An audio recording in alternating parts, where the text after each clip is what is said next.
भाइयों नमस्कार। देखो आप सामने ये खेत देख रहे हो हमारा, जहाँ पे सामने बुगले बैठे हैं। देखो इसमें कल मैंने जो है प्याज रोपण का कार्य किया। प्याज बोई है मैंने कल। और इसका बोने का जो तरीका है किसान भाइयों, ये मेरा इस प्रकार है कि मैंने डबल ट्रेंच का एक यंत्र बनवा रखा, जो मित्तल के यहाँ से लाया था मैं बनवा के। किसान भाइयों उसमें जो है ये बेड है बीच में जिसमें मैंने प्याज लगाई, ये 40 इंच का वो बेड है। और इसकी जो ऊपर की चोटी होती है, मैं चोटी की बात कर रहा हूँ, वह ज़्यादा से ज़्यादा 18 इंच या 2 फीट की बनती है। 2 फीट तो ज़्यादा हो जाती है, 18 इंच की बनती है। इसमें मैंने पाँच, एक लाइन में 5 प्याज लगाए है, इस साइड में भी, इस साइड में भी और इस साइड में भी। देखो किसान भाइयों इस कार्य को करने में मुझे 3 दिन लगे। ये खेत मेरा ज़्यादा से ज़्यादा ऐसा 2 बीघे की बुआई हुई होगी। इस खेत में मेरे ज़्यादा से ज़्यादा हो सकती है, कुछ कम हो जा। किसान भाइयों मुझे कुछ भी महंगा नहीं लगा, मुझे सब कुछ सस्ता लगा। पर सबसे ज़्यादा जो मुझे महंगा लगा इस कार्य में, भाई ये मुझे प्रॉफिट में ले जाएगा या नहीं ले जाएगा, वो सबसे ज़्यादा मुझे महंगा लगा, वो लगा मुझे मज़दूर। मज़दूर जो काम 2 दिन का था उन्होंने 3 दिन में करा।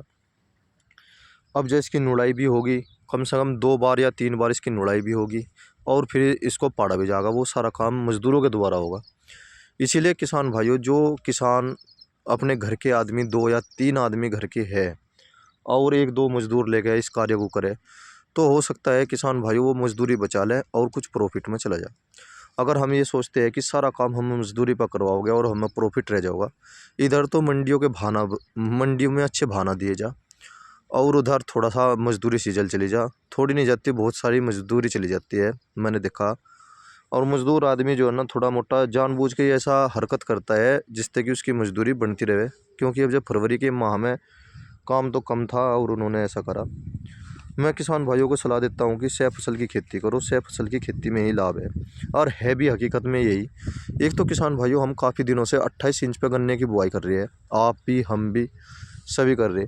उससे यह दिक्कत बन जा, जहाँ पे हम खोड निकाल रहे हैं और फिर दोबारा फिर उसी उसी उसी स्थान पे फिर हमने खोड निकाल दिया। इससे पैदावार पे जो है सीधा फ़र्क पड़ता है, पैदावार कम होती है।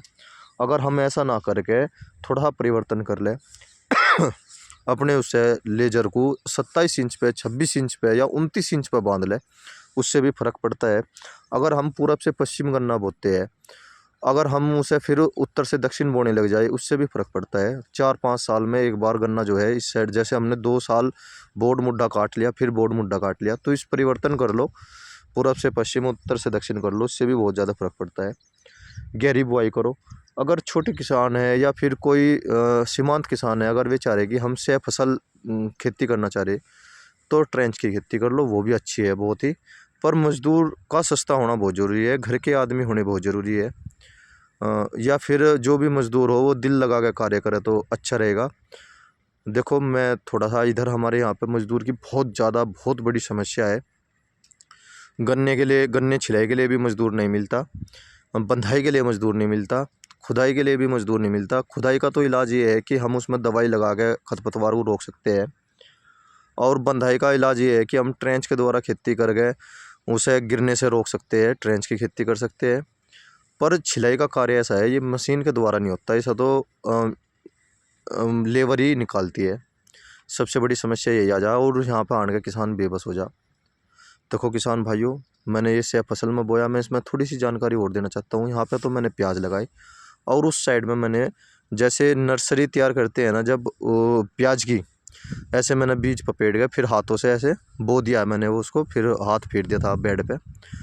2 बैग लगे उसमें, काफ़ी महंगे थिल्ले थे वे, 1 किलो के। और उसका जो मेरी रणनीति है वह आने वाले 4 महीने के बाद की है। जो किसान भाई इंटरेस्ट रखता है वो सुनने की कोशिश करे।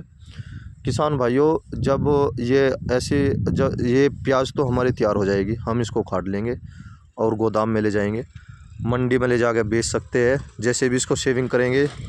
और किसान भाइयों जो ये हमारा जो हमने बीज का रोपण किया है उसका हम ये उपयोग करेंगे कि हम इसको अपने सेविंग कर लेंगे, छत पे सुखा के ऐसे इसकी सेविंग कर लेंगे। और सेविंग करने के बाद अगस्त महीने में हम इसकी दोबारा रोपण करेंगे, क्योंकि उस टाइम पे तापमान जो है बहुत ही कम हो जाता है। और तापमान कम होने के कारण प्याज जो है हटके से अपना इम्प्रूव करके और प्याज का रूप धारण कर ले, और उस टाइम पे प्याज का रेट 40-50 रुपये होता है। देखो थोड़ी सी एक कदम जो है मेरा आगे की तरफ है। और अपने भाइयों को भी मैं सलाह देता हूँ, आप भी ऐसा करो, क्योंकि खेती अब जब प्रॉफिट का सौदा नहीं रही। गन्ने की खेती सामने देख रहे होगे, 30-35 क्विंटल पर भी गया गन्ना खड़ा है। देखो किसान भाइयों, किसान क्या बचा लगा, ज़्यादा से ज़्यादा 40 निकल सके। वो 35 क्विंटल तो ठेके वाले ही दे रहे हैं हमारे गाँव में, क्योंकि जिसके घर के करने वाले हैं या फिर सर्वेंट के द्वारा जिसके प्रबंध है, साधन है। देखो किसान भाइयों, जैसे मैं खेती से फसल की कर रहा हूँ, मुझे सबसे अच्छी खेती अभी लगी सरसों की। देखो मैंने इसमें क्या किया ये बताता हूँ आपको। मैंने इसमें 48 इंच का बेड बनाया अपना लेजर के द्वारा। और ये बीच में जो आप देख रहे हो, इसमें मैं गन्ने की बुआई करूँगा। अब जा देखो, ये इसमें पेंडे डाल दूँगा अब शायद 4 या 5 दिन बाद, क्योंकि ये बहुत ज़रूरी है। अब जा तापमान गर्म होने लगा है, दवाई मैं भेके अच्छी तरह से बोऊँगा। गन्ने की जो खेती करूँगा वो अच्छी तरह करूँगा, चाहे वो कोई सी भी फसल हो। देखो आप मेरे सामने देखो, ये सरसों की खेती है, या क्या गजब की खेती है। क्या मोटे मोटे पेड्डे है, इतने मोटे पेड्डे होते नहीं सिंगरे वाली के, सेले से ब्रिक ब्रिक रहते हैं बहुत ही। इसमें पैदावार भी अच्छी होगी बहुत ही, मुझे तो उम्मीद अनुमान से भी ज़्यादा दिखाई दे रही। बेड पर अगर सरसों की खेती करते हैं वो सबसे ज़्यादा अच्छी है।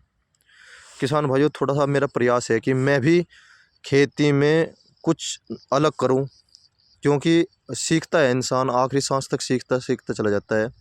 और अपने भाइयों के बीच में शेयर करूं, मैं अपनी डिस्कस करता हूं, आपको बताता हूं। बहुत से किसान भाइयों को मेरी बात अच्छी लगती है। देखो ये जो भी फसल होगी मेरी फ्री की होगी, और गन्ना साथ के साथ हो जाएगा। जय किसान।